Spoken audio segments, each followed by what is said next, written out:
없으면 차라리 후배에게 그 자리를 물려두는 등 거취에 대해서 입장을 정하시기 바랍니다. 그리고 중앙지검과 수사검사들은 이와 같은 행위야말로 집단항명입니다. 박정훈 대령의 진실을 밝히려는 행위를 집단항명죄로 입건할 것이 아니라 지금 특혜 수사를 펼치고 대통령실과 짜고 치는 수사를 하는 검사들을 집단항명죄로 위원장님께서 출석 중에 대해서 정확한 주시를 간사님 발언 중에 좀 끼어들지 마세요. 지금 이게 의사진행 발언이에요. 다른 말 없고 하세요. 도대체 이게 뭐 하는 거예요? 정말. 자, 말씀드리지 않습니까? 회장님, 제가 저 의사진행을 저 시켜 뭐 하는 겁니까? 왜? 그게 지금 의사진행 발언이에요. 지금 위원장님한테 뭘 요구하는 의사진행. 송석준 의원 매번 상습적으로 이렇게 하시는데 오늘 계속 그렇게 하시면 145조 2항을 적용하겠습니다. 주의하세요. 주의하세요. 적으로 주의하세요. 이렇게 엉터리로 진행해요. 주의하세요. 상습적으로 그렇게 진행하지 마세요. 예? 송석준 의원 당분간 저도 자 다들 조용히 하시고요. 송석준 의원 당분간 발언권을 중지합니다. 자 유상범 간사 의사진행 발언하세요. 의장님 의사진행 발언하세요. 이거 이렇게 하시면 되겠어요 이게? 의사진행 발언의 적절성에 대해서 위원장에게 항의하는 것은 의원들의 정당한 권리입니다. 정당한 얘기고 그것이 질서 유지와 무슨 관계가 있다고 지금 발언권 중단을 하십니까? 의사진행 발언하세요. 하잖아요 지금. 네. 이런 식으로 전행을 해서 마음대로 법을 해석하는 정책내식 법 해석이지 이게 법대로가 아니잖아요. 이런 식으로 권한을 남용하시면 안 돼요. 이런 식으로 권한을 남용하셔가지고 법사위가 무슨 의원들의 발언을 위원장이 마음대로 제재하고 마음대로 끼어들고 마음대로 막고 이래서 되겠습니까? 오늘 의사진행 발언과 관련돼서 우리 김성원 간사께서 증인 불출석에 대해서 여러 가지 말씀을 했습니다. 비난하는 말씀을 하셨는데 자 탄핵 발의 청원은 말이에요. 늘 강조하지만 우리 위원장도 인정하셨잖아요. 법사위에서 처리할 수 있는 권한이 없습니다. 법사위가 의결할 수 없어요. 이것을 법에도 명문화되어 있고 위원장님도 인정하셨는데 청문회 중요 안건의 심사라고 해서 그걸 가지고 무리하게 끌고 왔어요. 법 규정을 위반해서 우회한 겁니다. 법사위가 의결할 수 없는 청원은 청원 심사 소위에 의해서 거기서 심사하게 되어 있고 그것이 국회법 125조에 규정이 되어 있습니다.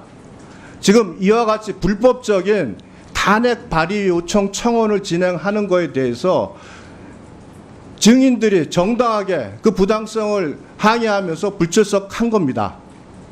이와 같은 부분에 대해서 비난을 하실 수는 있다고 생각을 합니다만 제일 중요한 것은 법사위가 최종 심리를 하는 법사위에서 이와 같이 국회법 규정에 위반한 불법적인 청원의 청문회를 개최하는 것은 여전히 잘못된 것이고 이 부분에 대해서는 우리가 지적 안 할 수 없습니다. 그럼 민주당은 이렇게 얘기합니다. 그럼 불법적인데 왜 청문회에 참석했냐. 일방적으로 국민께 호도하는 민주당의 행태를 국민들에게 불법임을 알리고 공개하기 위해서 이 자리에 왔습니다. 추가로 이성윤 위원에 대해서 현재 이 자리에서 청문위원으로 참석하는 것은 국회 감정조사에 관한 법률 13조에 의해서 공정을 기할 수 없는 현저한 사유가 있기 때문에 이에 충돌이 되고요. 현재 도이치모터스는 국감조법 8조에 의하면 재판 계속 중인 사건입니다. 이 부분은 청문회 대상이 될 수가 없기 때문에 이와 관련돼서도 논의가 돼서는 안 된다는 부분을 다시 한번 말씀드립니다. 예. 비교적 우리 유상범 간사님의 입장에서는 저런 의사진행 발언을 할 수 있다고 생각하고 충분히 저는 이해를 합니다. 그 입장 역지사지해서 제가 설명을 좀 드리도록 하겠습니다. 우선 유상범 간사께서 의사진행 발언에서 소용도 없는 이런 청문회 왜 하냐 이렇게 했는데, 제가 항상 말씀드린 대로 국회법대로 진행한다는 말씀을 드리는 것이요. 국회법 제125조 5항은 제가 입이 아프게 말씀드렸습니다. 90일 이내에 심사 결과를 의장에게 보고해야 된다. 그리고 이 청원안은 법사위원장이 일일이 가져온 것이 아니라 자동 회부된 것이다 라는 것은 여러 번 말씀드렸고요.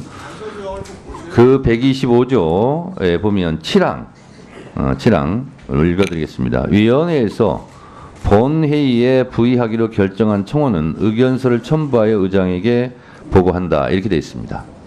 자, 그런데 지금 유상범 간사님께서 의사진행 발언을 하신 것은 이제 8항과 좀 관계가 있는 조항입니다.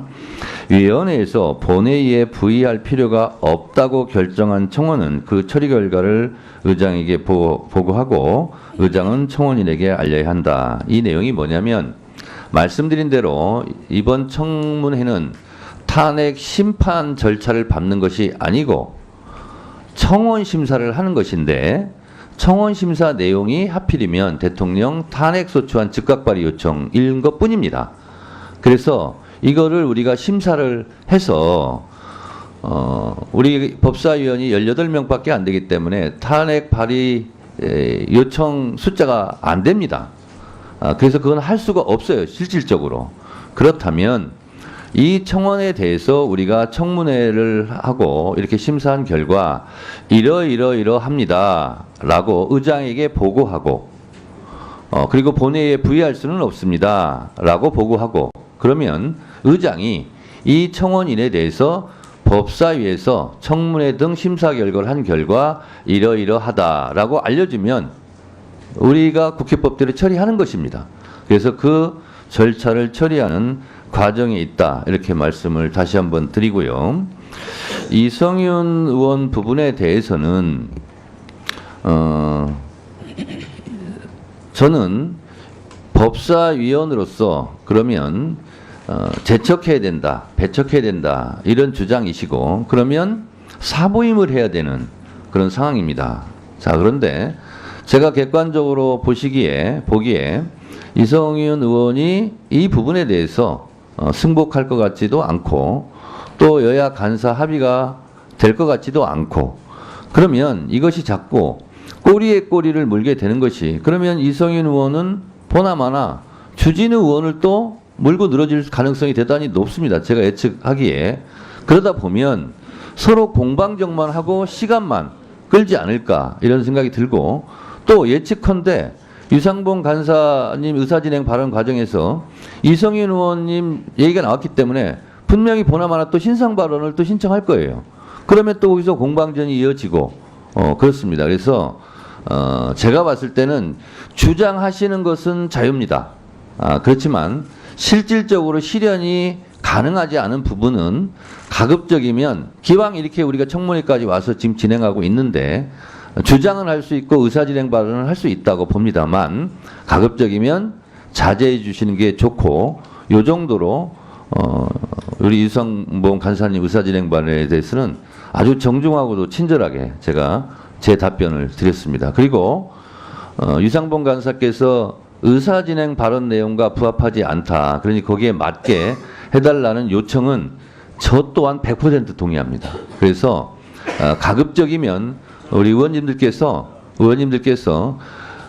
의사진행 발언은 그야말로 위원장에게 하는 겁니다. 그래서 질문할 내용까지 포함해서 의사진행 발언하는 것은 적절하지 않다라고 저는 생각을 하기 때문에 의사진행 발언에 맞게 의사진행을 해주시기 바랍니다. 자, 분명히 의장의 의사진행 발언에 대해서 의원들이 항의할 수 있습니다. 의사진행의 방식이 잘못됐다고 해서 항의했는데, 그것이 질서유지권을 발동해서 발언권을 중단시킨다는 것은, 이거는 원한 그 부분도 말씀드리겠습니다. 유상범 간사님 저렇게 주장하시는 것을 저는 이해를 합니다. 자, 이렇게 하시면 이런 문제가 안 생깁니다. 발언권을 얻고 손을 들고 발언권을 얻은 다음에 얘기하시라는 거예요. 끼어들기 하지 마시라는 거예요. 끼어들기 자체가 질서 유지를 어렵게 하는 거예요. 그래서 위원장의 발언권을 얻고 얘기하면 아무 상관이 없습니다. 그런데 그렇지 않고 상대 의원이 막 얘기하는데 항의를 하거나 소란을 피우거나 일어나서 과격한 행동을 하거나 그러면 의사진행에 방해가 되고 그것은 질서 유지에 반하는 행동이거든요. 그래서 그 부분을 제가 말씀드리고 송석준 의원님께서도 앞으로는 위원장에게 손을 들고 발언권을 얻고 발언하시면 이런 사태가 일어날 리가 없습니다. 그래서 지금도 끼어들게 하는 겁니다. 지금도. 자, 그래서 지금 김성원 간사님 발언하셨고 유상봉 간사님 발언하셨으니까 다음은